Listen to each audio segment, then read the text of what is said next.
세상의 정보는 많다. 우리 아이를 위한 정보는 여기에 있다. 안녕하세요. 교육최적화 전문가 양진입니다. 반갑습니다. 오늘 제가 동화책 한 권을 들고 나왔는데요. 이 동화책의 이름은 숟가락맨입니다. 두구두구두구두구두구 여러분 놀라지 마세요.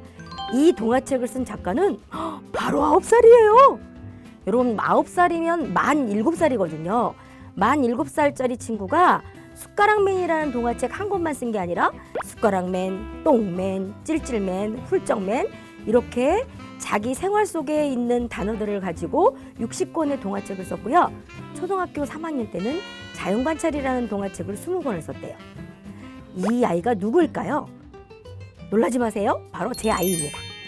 제가 사실 왜 이 책을 먼저 소개를 했냐면 제 책을 소개를 하려다 보니까 조금 쑥스럽기도 하고 어떻게 제가 책을 쓰게 됐는지 설명하려면 이 책이 필요했습니다.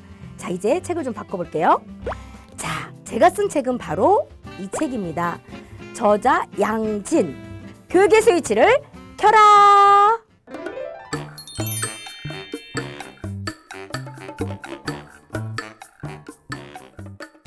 왜 제목을 이렇게 지었냐면 모든 스위치는 온과 오프가 있는데 교육은 늘 스위치를 온 해야 되는 거거든요. 생각의 스위치를 켜라, 교육의 스위치를 켜라, 감정의 스위치를 켜라, 그리고 창의력의 스위치를 켜라. 엄마가 스위치를 켜주는 역할을 어떻게 하느냐에 따라서 아이들은 상상할 수 있는 이상의 범위를 넘어서 본인들이 갖고 있는 창의력과 그리고 상상력, 더군다나 감정을 움직일 수 있는 것까지를 다 표현할 수 있답니다. 교육의 스위치를 켜라에서 가장 중요한 핵심적인 내용은요, 실행서라는 거예요. 많은 이론을 정리하는 책들도 있지만 교육의 스위치를 켜라는 저자인 제가 이렇게 동화책을 60권을 쓸 때까지 아이를 어떤 교육을 했는지에 대한 초점을 맞춰서 쓰게 되었는데요. 이 안의 내용 중에 제가 오늘 여러분들에게 특별히 소개하고 싶은 거는 창의력의 스위치를 켜라예요. 창의력이라고 하는 걸 어떻게 생각하세요?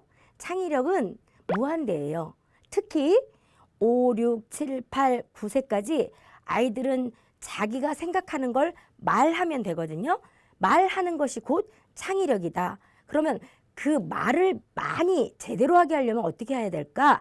그것이 담겨진 책이 바로 이 교육의 스위치를 켜라의 특히 창의력의 스위치를 켜라입니다.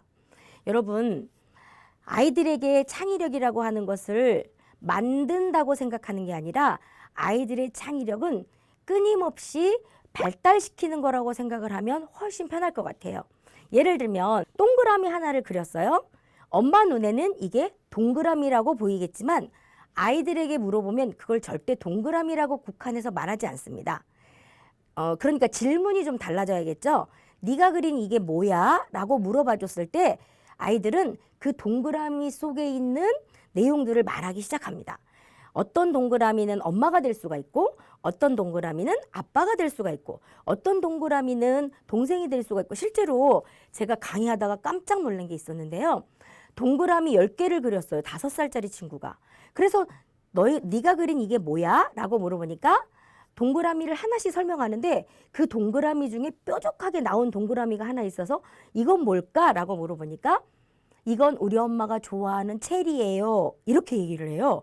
그래서 또 다른 동그라미, 이렇게 휘어진 동그라미를 물어보니까 이건 우리 엄마가 좋아하는 커피예요. 그래서 나는 엄마가 제일 좋아요. 그래서 깜짝 놀랄 때가 있었거든요. 여러분, 우리 아이가 그린 선 하나에도 이유가 있습니다. 그 이유를 찾아주는 게 바로 창의력의 스위치를 켜는 겁니다.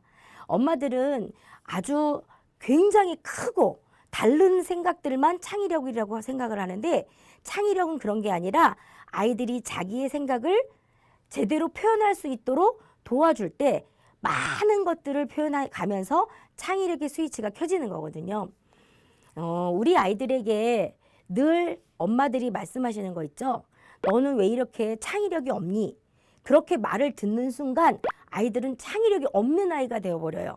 그래서 창의력을 가장 빨리 발달시킬 수 있는 건 그 아이의 생각을 들어주는 거고 또 창의력을 키울 수 있는 방법들을 엄마도 끊임없이 훈련하는 겁니다.